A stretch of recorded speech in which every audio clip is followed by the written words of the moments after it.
রাত 2টার সময় ছোট বোন আসতেছে বাসায়, কি রেখে কি করব কিছুই বুঝতে পারতেছি না। ওরা গিয়েছিল পিকনিকে পঞ্চগড়ে, ঠিক মাঝরাতে ওরা আমাদের শহর ক্রস করবে। রাত 10টার দিকে ফোন করে বলতেছে, আপু আমরা মাঝরাতে নাটোর ক্রস করব, তোমাদের বাসায় আজকে যাব। আমি তো শুনে ভীষণ খুশি হলাম, বোনে প্রথমবার আসবে আমাদের বাসায়। আমাদের বিয়ের 1 বছর হয়ে গেল, বাট এখন পর্যন্ত আমার বোন আমার শ্বশুর বাড়িতে আসেনি। এই প্রথমবার আসতেছে, তাও মাঝরাতে। এদিকে ফ্রিজেও কিছু নাই, বাজার করারও কোনো স্কোপ নাই, তাই যেটুকু চিকেন ছিল সেগুলোই বের করে নিলাম। যে সবজিগুলো ছিল সবকিছু ছোট ছোট টুকরা করে কাটতেছি। মুরগির সবজি সব দিয়ে একটা খিচুড়ির মতো বানাবো। খিচুড়ি খেতে অনেক বেশি পছন্দ করে, আর অনেক দূর থেকে জার্নি করে আসবে, কিছু তো রান্না করতেই হবে। আসলে এমন সময় বলছে যে আসবে, এই সময় আমার কিছুই করার নাই। রাতের বেলা আমার খাওয়া দাওয়া ডিনার সবকিছুই শেষ। এখন মাঝরাতে 12টার পরে আসছি রান্নাঘরে রান্না বান্না করতে। আমার বোন খিচুড়ি অনেক বেশি পছন্দ করে, সেজন্য ভাবলাম যেটুকু চিকেন আছে আর যে সবজিগুলো আছে সেগুলো দিয়ে একসাথে একদম খিচুড়ি বানিয়ে ফেলি। আজকে দেখো কি সুন্দর একটা ড্রেস পরে রান্না বান্না করতেছি। পাকিস্তানি ইন্সপায়ার্ড এই ড্রেসটা আজকে আমার পার্সেল আসলো,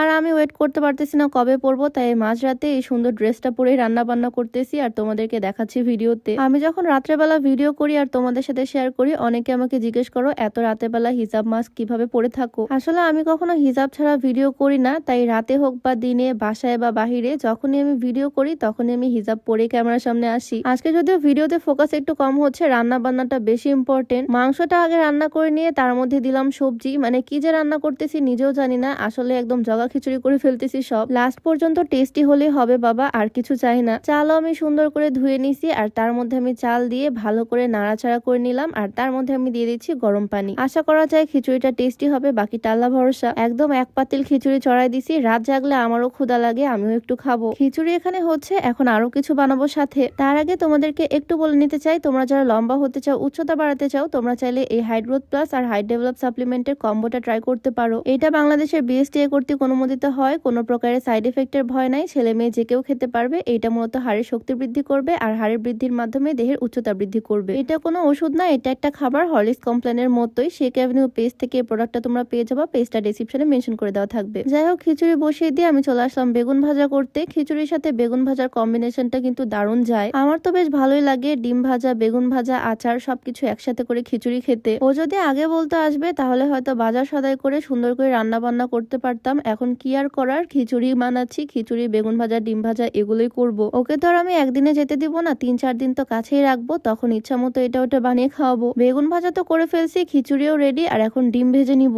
আজকে যে শুধু আমার বোন আসতেছে তা না, আন্টিও আসতেছে, আমার ভাইও আসতেছে। আরেকটা বিষয় একটু ক্লিয়ার করি, আফিয়ার আম্মুকে যখনই আমি আন্টি বলি সবাই আমাকে বলো আফিয়া কি তোমার আপন বোন নাকি কাজিন। ও আমার কাজিন হলেও কিন্তু আপন বোনের থেকে কোনো অংশেই কম না। আমাদের মধ্যে বন্ডিং, ভালোবাসা প্রচুর। প্রায় 2টা পার হয়ে গেছে, আর আমার বোন আমাকে ফোন দিল, ওরা নাকি চলে আসছে কাছাকাছি, তাই এখন যাচ্ছি নিচে ওদেরকে রিসিভ করতে। আর হ্যাঁ, তোমাদেরকে তো বলতে ভুলেই গেছি, আজকে আমার পরা সুন্দর ড্রেসটা আমি কোথা থেকে নিছি। ড্রেসটার কালারটাও ভীষণ সুন্দর, সাথে একদম গর্জিয়াস এমব্রয়ডারি করা। এই ড্রেসটা তোমরা খুবই কম প্রাইসে পেয়ে যাবা exclusive fashion corner Facebook page থেকে। তাদের পেজটা আমার ডেসক্রিপশনে মেনশন করে দেওয়া থাকবে। তো এদিকে রাত 2:30টার সময় আমরা রাস্তায় এসে দাঁড়ায় আছি। রাস্তা পুরা ফাঁকা, এইদিকে ওইদিকে কোনো মানুষজনও নাই, কোনো সারা শব্দও নাই, শুধু কুকুরের ডাক শোনা যাচ্ছে। এই মাঝরাতে রাস্তায় দাঁড়িয়ে থাকতে শীতের মধ্যে ঠান্ডাও লাগতেছে ভীষণ, আবার ভয়ও লাগতেছে। কিছুক্ষণ ওয়েট করার পর ওই যে দূরে লাইট দেখা যায়, আমার বোন আসতেছে। ওরা সে অনেক দূর থেকে আসছে আজকে, সেই 12টা থেকে আমি ওয়েট করতেছি, রান্না বান্না করতেছি, আর এখন ওরা আসলো। কতদিন পর দেখা হলো আমাদের। এখন লাগেজ পত্র সবকিছু নিয়ে বাসায় যাব, আর 3-4 দিন তো ওকে আমাদের বাসায় রেখে দিব।